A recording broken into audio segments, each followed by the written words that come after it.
na nitachangia katika hoja kuhusu kuhalalisha matumizi ya mirungi au kati.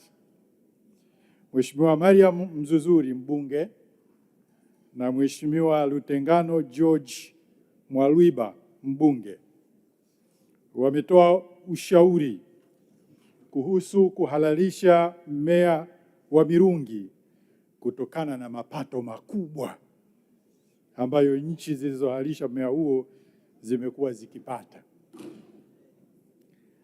Mheshimiwa Naibu Spika, mmea wa mirungi umekatazwa chini ya sheria ya kudhibiti madawa ya kulevya kwa maana ya sura ya 95, na ni mmea ambao umeorodheshwa katika mimea ambayo iliyokatazwa, yani prohibited plant. Mheshimiwa Naibu Spika na waheshimiwa wabunge, sababu kubwa ya kukataza mmea huu ni athari kubwa za kiafya na kiakili za muda mfupi na za muda mrefu kama ambavyo Mheshimiwa Mzuzuri mwenyewe amezitaja. Lakini niseme tu pia kwamba katazo hili limekuwepo pia katika ile sheria ya awali ya madawa ya kulevya kwa maana ya sheria namba 9.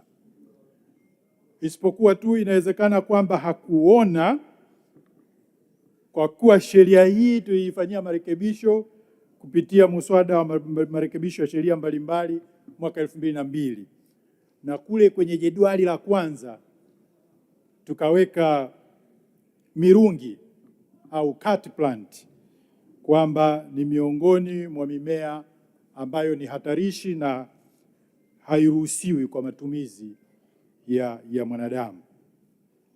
Lakini sambamba na hilo, tafiti mbalimbali zimefanyika duniani, kwa sababu ni jambo ambalo na jumuiya za kimataifa pia vile vile lililiona.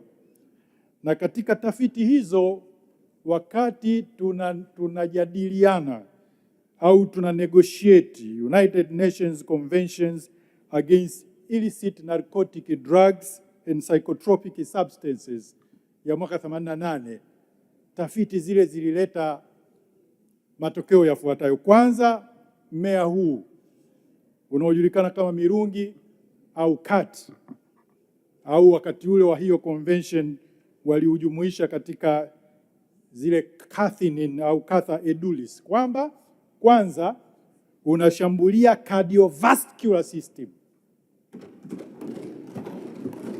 au afya ya moyo, lakini la pili mental health system, lakini la tatu kwa kadri yule anavyotafuna mwisho kabisa anaenda kuishia kwenye ini, kwa hiyo inaenda kuleta liver toxicity ambayo inasababisha athari kwenye afya ya ini. Kwa hiyo hatuwezi tukaja na hoja kwamba mapato iwe faida zaidi kuliko afya ya mwanadamu. Mkataba huu wa Umoja wa Mataifa dhidi ya usafirishaji haramu wa dawa za narcotic na psychotic substance, Jamhuri ya Muungano wa Tanzania ni signatory, kwa maana tulisaini na tuliridhia tarehe 20 Disemba mwaka 1996, na ndio ilikuwa sababu hasa kuja kufanya marekebisho ya sheria ile ya mwaka 2002. Kwa hiyo ni waombe waheshimiwa wabunge kwamba afya za wananchi zisiwe at the expense ya mapato au revenue.